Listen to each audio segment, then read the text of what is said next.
नमस्कार एवरीवन, मैं आप सभी का स्वागत करता हूं आपके ही YouTube चैनल। कहानी है कि आज हम लोग इंग्लिश में बिल्कुल बेसिक जीरो से स्टार्ट करने वाले हैं।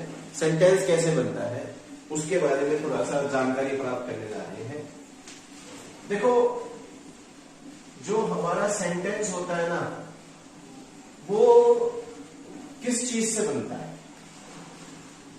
सबसे पहले सेंटेंस बनाने के लिए हम लोगों को ये जानकारी चाहिए मेरे भाई कि हमारे इंग्लिश अल्फाबेट में सिर्फ एक ही अल्फाबेट होता है। अल्फाबेट का मतलब होता है मेरे बेटे वर्णमाला। क्या होता है? वर्णमाला। इस वर्णमाला में 26 लेटर्स होते हैं, या दूसरी भाषा में मैं वर्ण बोल सकता हूं। ए से लेकर ABC से लेकर Z तक ये सारे 26 लेटर्स हैं। एक यहां पर मैंने लिखा है लेटर्स, उसके पीछे क्या रीजन है? ये जो 26 लिखा है ना, 26, इसको हम लोग बोलते हैं कार्डिनल एडजेक्टिव। क्या बोलते हैं इसको हम लोग? Cardinal adjective. Cardinal adjective represent करता है 1, 2 और 3, 4, 5 इनफाइनाइट नंबर को रिप्रेजेंट करता है। कार्डिनल कोई भी नंबर हो, 1, 2, 3, 4 कोई भी नंबर हो, XYZ नंबर कोई भी हो सकता है। 1 को छोड़ के बाकी जितने भी शब्द हैं, 2, 3, 4, 5, 6, वो सब अपने बाद प्लूरल काउंटेबल नाउन लेते हैं। क्या लेते हैं वो अपने बाद? Plural countable noun. वह नाउन जो प्लूरल हो, एक से ज्यादा हो। अगर मैंने यहां पर 26 लिखा है तो 26 एक कार्डिनल एडजेक्टिव है। 2, 3 से ज्यादा है, 1 से ज्यादा है, तो अपने बाद प्लूरल काउंटेबल नाउन लेगा। डन है? अभी तक मैंने आपको बताया सेंटेंस की फॉर्मेशन को समझने से पहले हम लोगों को ये बात समझनी होगी कि अंग्रेजी भाषा में, इंग्लिश लैंग्वेज में एक अल्फाबेट होता है। हम लोग 26 अल्फाबेट बोलते हैं, बिल्कुल रॉन्ग आंसर है। एक अल्फाबेट होता है। क्यों? क्योंकि अल्फाबेट का मतलब होता है हिंदी में वर्णमाला। वर्णमाला 26 नहीं है, उस माला में वर्ण की संख्या 26 है।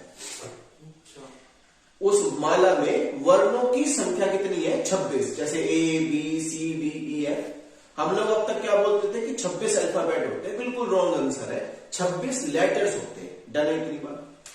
दूसरा, इन्हीं लेटर को मिला के, ठीक है, मीनिंगफुल हम लोग शब्द बनाते हैं, मीनिंगफुल वर्ड बनाते हैं। याद रखना कि हम लोग जब छोटे बच्चे थे तो हमारी मैडम 1 नंबर के 2 नंबर में ये क्वेश्चन देती थी YLAP, और मैडम कहती थी कि इससे सही मीनिंग वाला शब्द बनाओ। तो हालांकि वर्ड तो है लेकिन मीनिंग नहीं निकल रहा है इसका। तो मीनिंग कैसे निकलेगा? जब मैं इसको मीनिंगफुल तरीके से अरेंज करूंगा। जैसे मैंने लिख दिया कि मुझे समझ में आ रहा है कि शायद ये प्ले हो सकता है, PLAY। तो अब यह शब्द कहलाएगा जब इसका कोई मीनिंग निकलता होगा। तो हमने क्या करा, इन्हीं 26 लेटर में से 4 लेटर निकाले, उन लेटर को अरेंज करके मीनिंगफुल ऑर्डर में। हाँ, ये शब्द है लेकिन वर्ड तो है लेकिन मीनिंगफुल नहीं है। अगर मैं वर्ड की डेफिनेशन को समझूं तो वर्ड की डेफिनेशन ये कहती है द अरेंजमेंट ऑफ लेटर्स। क्या? The arrangement of letters in a meaningful order is called word. Letters का मीनिंगफुल तरीके से अरेंज होना ही क्या कहलाता है? मेरे पास वर्ड कहलाता है। तो हमने ये वर्ड बना दिया।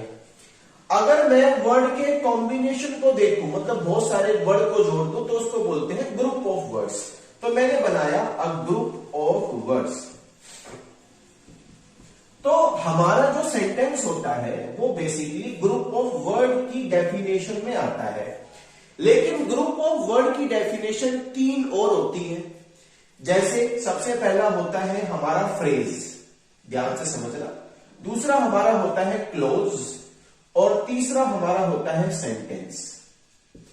मतलब अल्फाबेट में 26 लेटर, 26 लेटर को अरेंज करा, वर्ड बना, वर्ड का ग्रुप बना दिया तो 3 चीज निकल के आई, फ्रेज, क्लोज और सेंटेंस। ये है वैसे क्या है फ्रेज को? बताता हूं, सारी बात बताऊंगा। फ्रेज बेसिकली वो ग्रुप ऑफ वर्ड्स होता है जिसमें वर्ब नाम की चीज नहीं होती। वर्ब माने होता है क्रिया, वर्ब माने क्या होता है? क्रिया।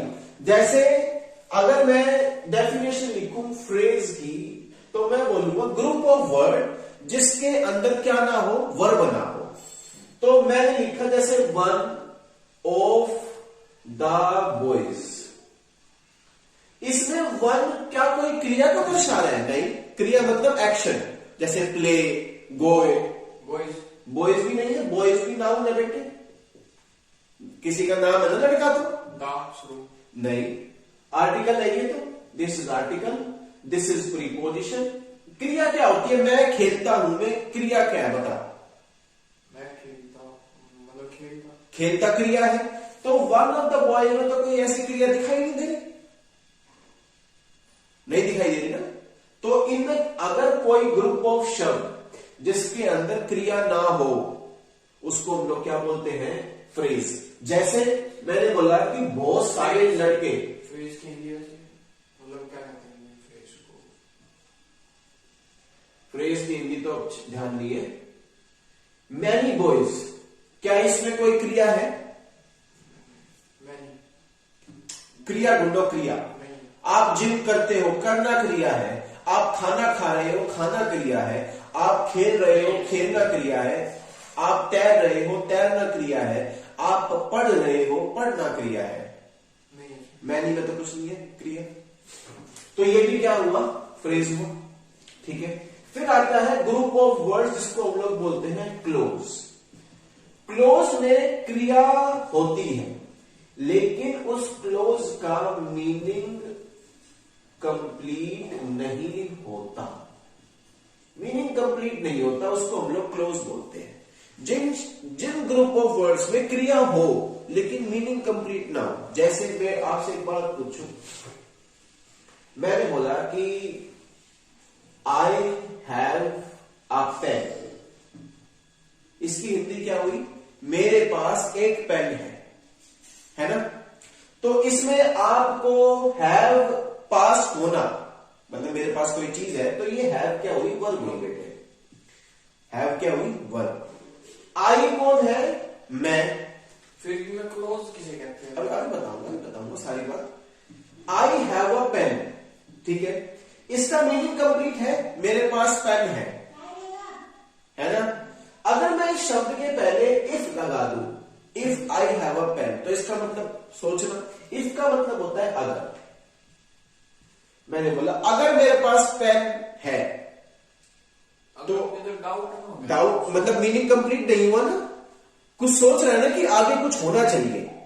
तो जब ऐसा ग्रुप ऑफ वर्ड पढ़ के आपको ये लगे कि इसका मीनिंग तो कंप्लीट नहीं है, उसी को हम लोग क्या बोलते हैं? क्लोज बोलते हैं। उसको क्या बोलते हैं हम लोग? क्लोज। डन? इतनी बात समझ में? क्या बताया मैंने? क्लोज वो वर्ब है, दिस इज दी वर्ब। यहां पे वर्ब नहीं थी, यहां पे वर्ब है। अब आता है हमारे पास सेंटेंस। सेंटेंस क्या कहता है? सेंटेंस ये कहता है कि वो ग्रुप ऑफ वर्ड जिसमें वर्ब हो और मीनिंग भी कंप्लीट हो, वो ग्रुप ऑफ वर्ड जिसमें मीनिंग भी कंप्लीट हो। जैसे मैंने बोला आई वॉच मूवीज, मैं पिक्चरें देखता हूं, कंप्लीट मीनिंग है।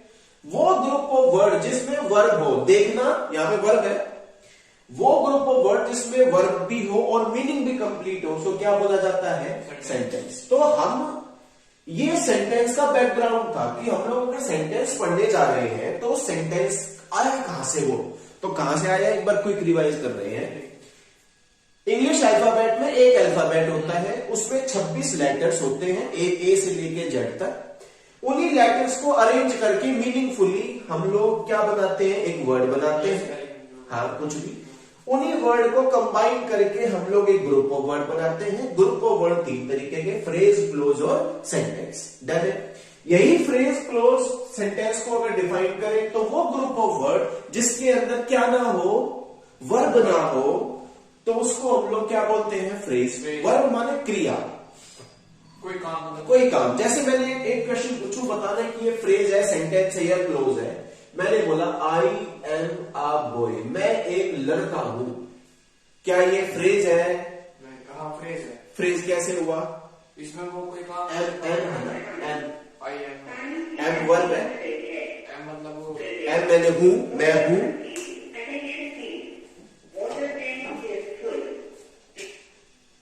एम